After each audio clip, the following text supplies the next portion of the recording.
اعوذ بالله من الشیطان الرجیم بسم الله الرحمن الرحیم. ګرانو زده کوونکو، نن څلورم څپرکی نوي درسونه مو نسبتي عددونه او د نسبتي عددونو پرتله کول دي. مخکې له دې تاسې باید د نسبت تعریف وپېژنئ. نسبت په خپله د دوو مقدارونو پرتله کول ته وایي او په خپله مقدارونه هر هغه څه دي چې د اندازه کولو وړ وي. کله چې موږ دوه مقدارونه پرتله کوو، د پرتله کولو لپاره هغه د عام کسر په ډول لیکل کېږي.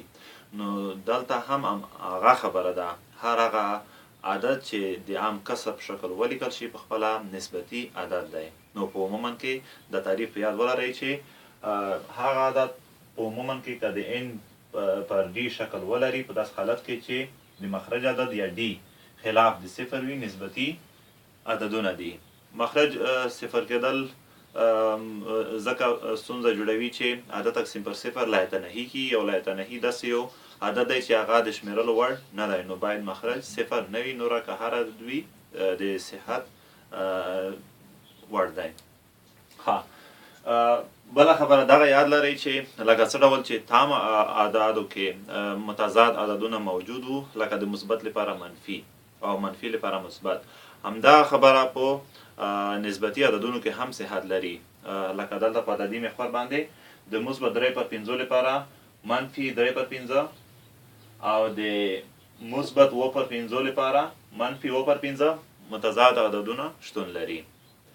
بله دا خبره تاسو په یاد ولرئ چې نسبتي عددونه کله چې موږ پرتله کوو، پرتله کول په دې معنی چې کوم نسبتي عدد لوی دی کوم کوچنی دی.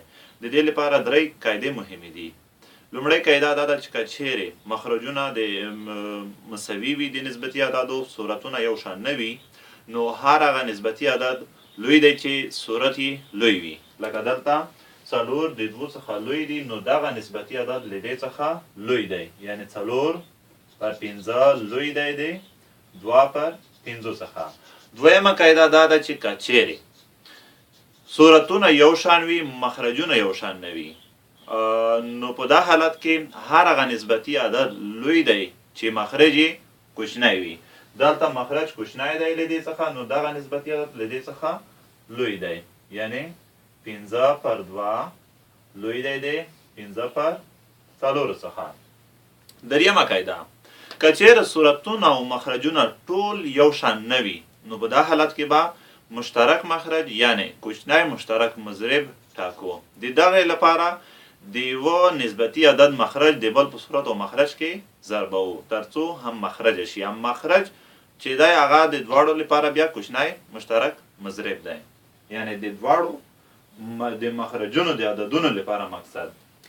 نو دلته چې کله دغه دوه نسبتي عددونه موږ هم مخرج کوو، د دې لپاره د یوه مخرج په بل صورت مخرج کې ضربوو.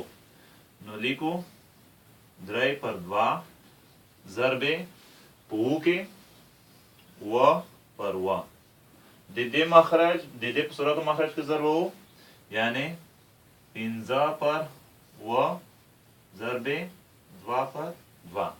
نو که چیرې دا ضرب شي صورت په صورت کې 3/2 کې 21، 2/2 کې 14، دا هم همدغسې 15/2 کې 10، 2/2 کې 14. اوس دا چې هم مخرج شول، نو اوس د اولې قاعدې په اساس ویلی شو چې لومړنی نسبتي عدد لوی دی د دوهم څخه، ځکه په دغه کې صورت 21 دی او په دغه کې 10 دی. نو لیکلی شو چې 21/14 لوی دی د 10/14 څخه. دا دغه نسبتي عدد د کوم څخه لاسته راغلی او د 3/2 څخه. نو د دې پر ځای بیا لیکلی شو چې 3/2. 10/14 د کوم عدد څخه لاسته راغلی و؟ 15/2. نو لیکلی شو چې 15/2. تاسو ولیدل چې لکه 21/14 لوی د 10/14 څخه و، نو 3/2 به هم لوی وي د 15/2 څخه. ګرانو زده کوونکو، درس مو په همدغه ځای بستی. بیا چې د یوه نوي درس سره حاضرېږم، بیا له پامه.